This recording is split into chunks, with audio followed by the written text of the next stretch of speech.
Good morrow, Stefan. It's Monday, November 10th, and this morning I weighed 173.0 pounds. The topic of conversation this week is martial arts, but before we get to that, let's do the flavor packet.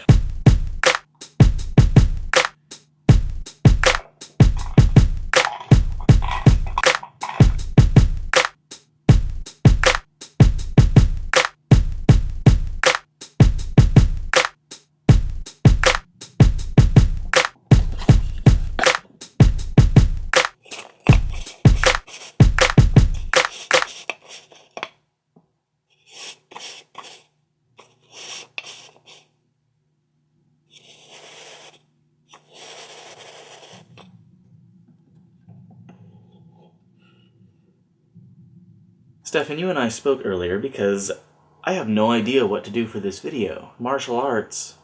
I don't know any martial arts. I don't have any friends who know martial arts. I don't know any old Asian men who can teach me to be the next Karate Kid. So I figured I'll just use Wikipedia to look up martial arts and see where that takes me. After reading the article on martial arts, I ended up on the article for ninja.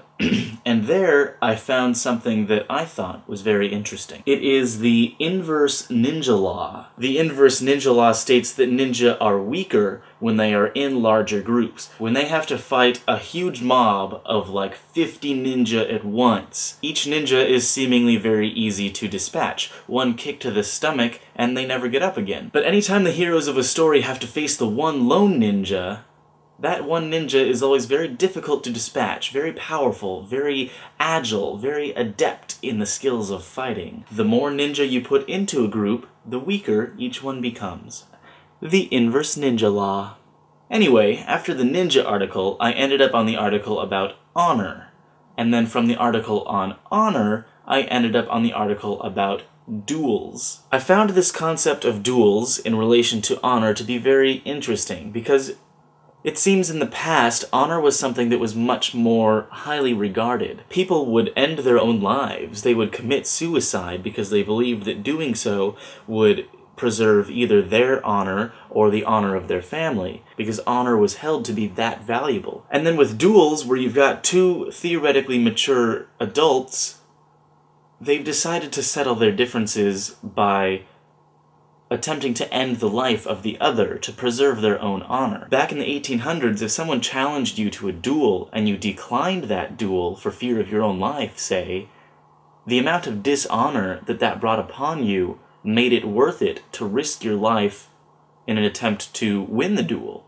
And then compare that to today, where, ignore the fact that dueling is mostly illegal wherever you go, but if someone were to challenge you to a duel, you would say, no, that's stupid because one of us is going to die. Because honor doesn't seem to have the same sort of meaning as it did. Not in a bad way. I believe that there's much honor to be had in simply living your life to be a good person.